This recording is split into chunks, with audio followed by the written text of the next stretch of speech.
This is Jean-Michel Basquiat, a Brooklyn-born 23-year-old of Haitian Puerto Rican descent whose rapid rise from street graffiti artist to international art figure has been one of the cultural wonders of the 1980s.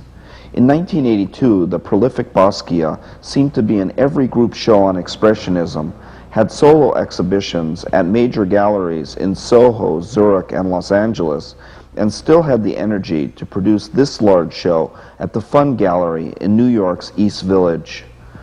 The Fun Gallery specializes in graffiti art, and Basquiat's exhibition was a special event that demonstrates that he still identifies with his unique artistic roots.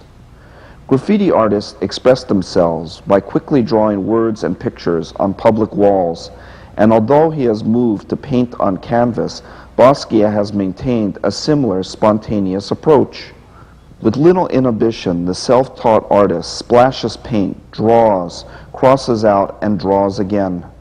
This work is called Jawbone of an Ass, and it has Basquiat's familiar mix of words, pictures, and abstract brushwork.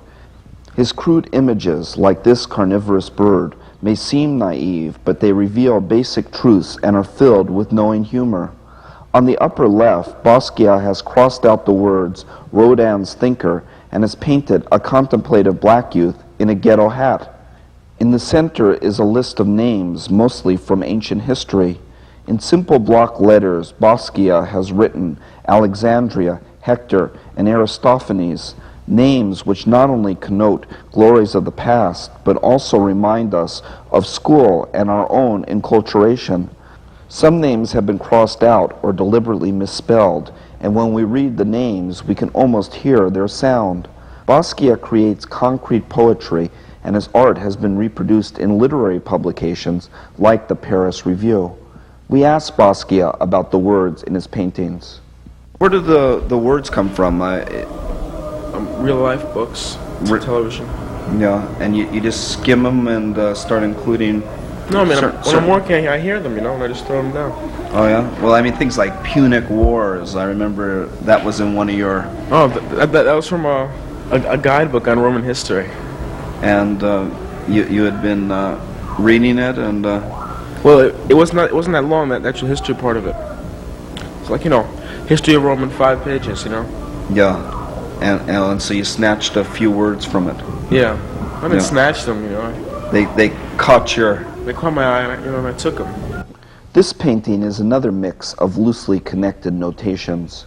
With words and pictures, Basquiat plays with the basic theme of anatomy and the human body. Showing his street smarts, he has named this painting Da Vinci's Greatest Hits, an allusion to Leonardo's famous anatomy studies at the Royal Library at Windsor Castle. One body part that Basquiat seems especially fond of is the foot, and this painting is filled with disarming, fresh drawings of feet seen from every direction.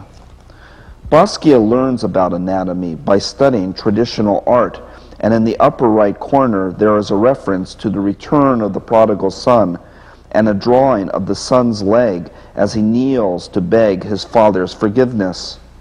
On the left side of the canvas is some abstract brushwork, and below that is a huge leg. The red, blue, and black lines remind us of diagrams on medical charts.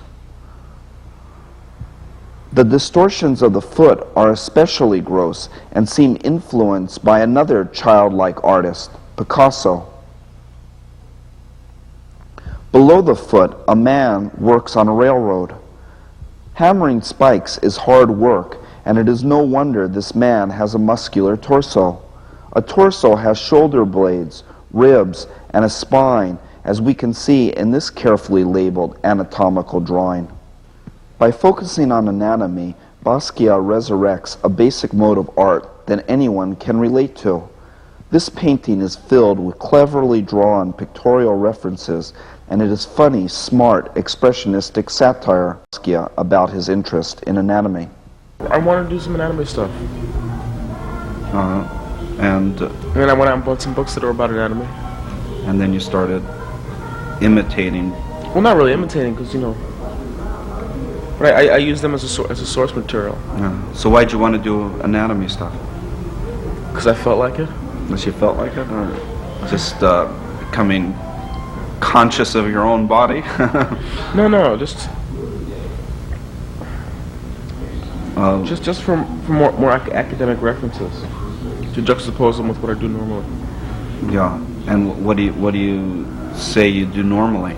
That you're I guess my first instinct would be to do a head. Here, on quilted bedding material, painted a bright yellow and tied to a wooden frame, is the expressive face of a black man. Basquiat knows black culture, and this unstretched canvas depicts the black middleweight boxing champion Sugar Ray Robinson, complete with a crown like those used in graffiti signature tags. Graffiti artists draw their images on any surface, and for Basquiat, this has resulted in an inventive attitude towards the traditional stretch canvas. This canvas has become a hotel with 200 rooms, and it is named after 2 Fleabag hotels and a fancy one on Fifth Avenue. This 3-part painting is all about food, and we can again see the playful way Basquiat expresses a basic theme with deceptively simple drawings and words. To the left, he has written swine and poultry, slightly atypical words which seem to imply a double entendre. Since a chicken lays eggs, it's worth dollars, so it is not surprising that this crudely drawn chicken looks frightened. Off to the right is some pork dressed in a top hat and monocle. Basquiat probably copied this picture from a comic book or animated cartoon. The pig may look sophisticated, but he better not forget that he's 100% pure meat, and that means he's worth money. When we visited Basquiat's downtown studio, we talked about the content of one of his recent canvases and gained new insight into the way this amazing young artist fuses far-flung imagery into striking, humorous, expressive paintings. Let's just go through. What's this? Pluto. Based on a drawing that was the first drawing of the moon by Galileo. And so this is actually an image of the moon there. And actually, it's an image.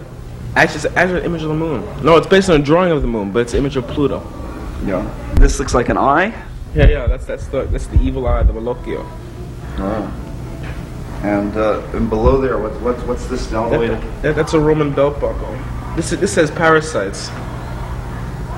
Parasites. Yeah. And parasites meaning people? No, or meaning parasites. Meaning parasites. So when you're working on this, this Roman belt buckle, how'd you decide to? Oh, that's from a drawing that I did at the Metropolitan of a Roman belt buckle that was bronze. And so you just decided you wanted to put a Roman belt buckle there and went to your drawing? No, I wanted to put a Roman belt buckle on this painting, right? I had the idea to do it, and then I went over to the Metropolitan Museum and I just did the drawing of the buckle, and I came back with it and I put it right there. Well, that's kind of a slow process. I'm a slow person.